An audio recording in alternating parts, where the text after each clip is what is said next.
سے بچانے کا کیا مطلب ہے؟ فرماتے تھے کہ دوزخ کی آگ سے بچانے کا مطلب یہ ہے کہ اپنے آپ کو، اپنے اہل و عیال کو دین سکھاؤ. یہ مطلب ہے آگ سے بچانے کا. جب ان کے پاس دین ہوگا تو یہ دوزخ کی آگ سے بچائیں گے. دین نہیں ہوگا تو مسئلہ مشکل ہو جائے گا.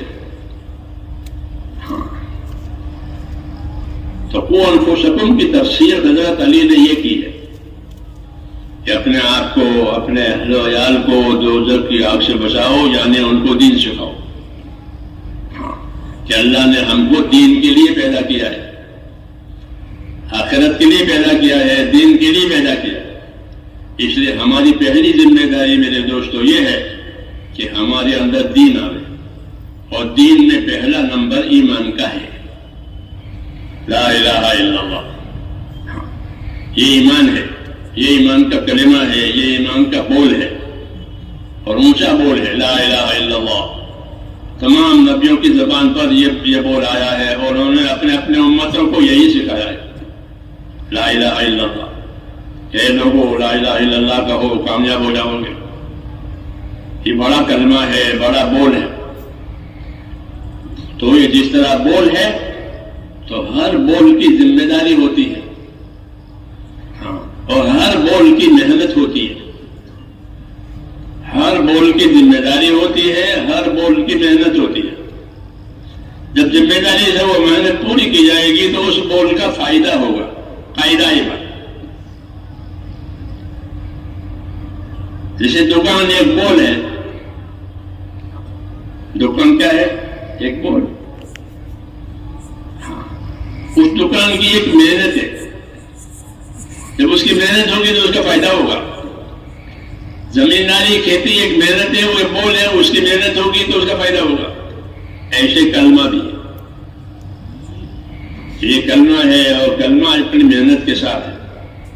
حدیثوں میں ہے کہ لا تزال لا الہ الا اللہ تنفع من قالها وترد عنهم العذاب والنقمہ ما لم يستخفوا بحقها. کہ یہ لا الہ الا اللہ برابر اپنے پڑھنے والے کو، اپنے ماننے والے کو نفع دیتا رہے گا. مصیبتوں کو، بلاؤں کو، آفتوں کو دور کرتا رہے گا. اس کا نفع بتایا بول کا کہ یہ کلمہ برابر فائدہ دیتا رہے گا، نفع دیتا رہے گا اپنے پڑھنے والے کو، اپنے ماننے والے کو. شرط یہ ہے کہ اس کا حق ادا کرتے رہے. یہ شرط ہے کہ اس کا حق ادا کیا جائے. جب اس کا حق ادا ہوگا تو اس کا نفع ہوگا. اس کا حق نہیں ادا ہوگا تو اس کا نفع نہیں ہوگا. سمجھ میں آئی بات؟ یہ تبلیغ سمجھائی جا رہی ہے. کلمے کا کیا فائدہ ہے، نماز کا کیا فائدہ ہے، اچھے اخلاق کا کیا فائدہ ہے، یہ تبلیغ میں ہوتا ہے. کلمے کا فائدہ، یہ کلمے کا نفع کب ملے گا؟ کہ یہ کلمہ بلاؤں کو، مصیبتوں کو دور کرے گا، ذلتوں کو دور کر کے عزت دلائے گا، اسباب میں برکت آئے گی اور دعاؤں میں قبولیت آئے گی. یہ سب اس کا اثر ہے. کب؟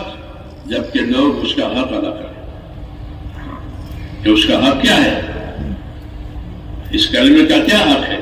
کہ اس کلمے کا حق یہ ہے کہ جب دنیا میں اللہ تعالیٰ کی نافرمانیاں ہو رہی ہوں، اللہ کی بات کو چھوڑا جا رہا ہو، ایسے وقت میں اللہ کی باتوں کا چرچا کرنا، اللہ کی باتوں کو زندہ کرنا، اللہ کی باتوں کا محنت پر کرنا، یہ اس کلمے کا مقصد ہے.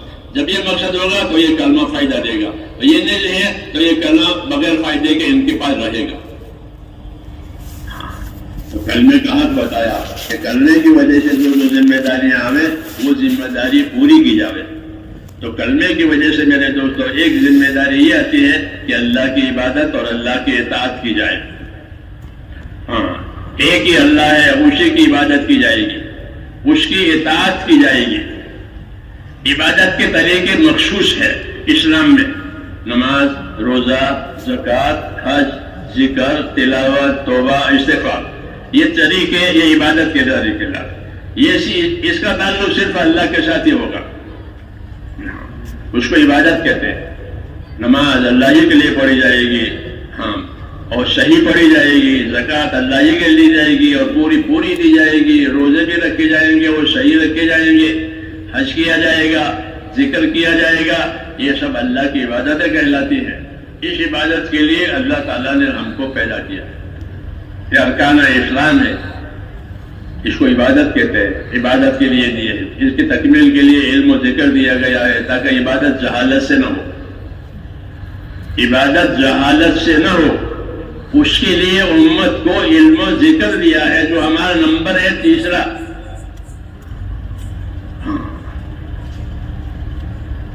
تیسرا نمبر ہے یہ، وہ کیا ہے کہ وہ علم و ذکر ہے، اور علم و ذکر کی ایسی اہمیت ہے جیسے کہ ریل کے لیے پٹڑی کی ضرورت ہے، پٹڑی کے بغیر ریل چلے گی؟ بولو، آپ کے یہاں چلتی ہے؟ بغیر پٹڑی کے ریل نہیں چل سکتی۔ ہاں، یہ باتیں دوستوں سمجھنے کی ہے، کیونکہ ہماری دعوت و تبلیغ یہ ہے کہ امت میں دین کی سمجھ آوے۔ کوئی روٹین نہیں ہے بھائی نکلو، ایسا نہیں ہے، ایسا نہیں ہے۔ ایک بات ہے، ایک کام ہے، ایک مقصد حیات ہے، اس کو سمجھنا ہے، اس کو سمجھنا ہے۔ تو میں علم و ذکر کی بات کر رہا تھا کہ علم و ذکر دیا ہے ہم کو، اللہ نے ہم کو ایمان دیا، عبادت کی ذمہ داری دی ہے، اور ایمان عبادت کی حفاظت کے لیے علم و ذکر دیا ہے۔ کیونکہ آدمی کے پاس علم نہیں ہوگا تو وہ جاہل ہے۔ وہ کیا ہے؟ جاہل۔ جاہل کس کو کہتے ہیں؟ جس کو نام لکھنا نہ آوے، وہ کہ سگنیچر کرنا نہیں آتا، جاہل ہے کہ نام، وہ نہیں۔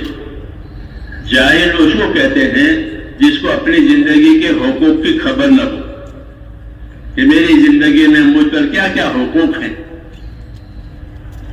سمجھ میں آئی بات؟ ہاں، اس کو یاد رکھنا کہ جس کو اپنی زندگی کی ذمہ داری میں کیا کیا حقوق میرے اوپر ہے،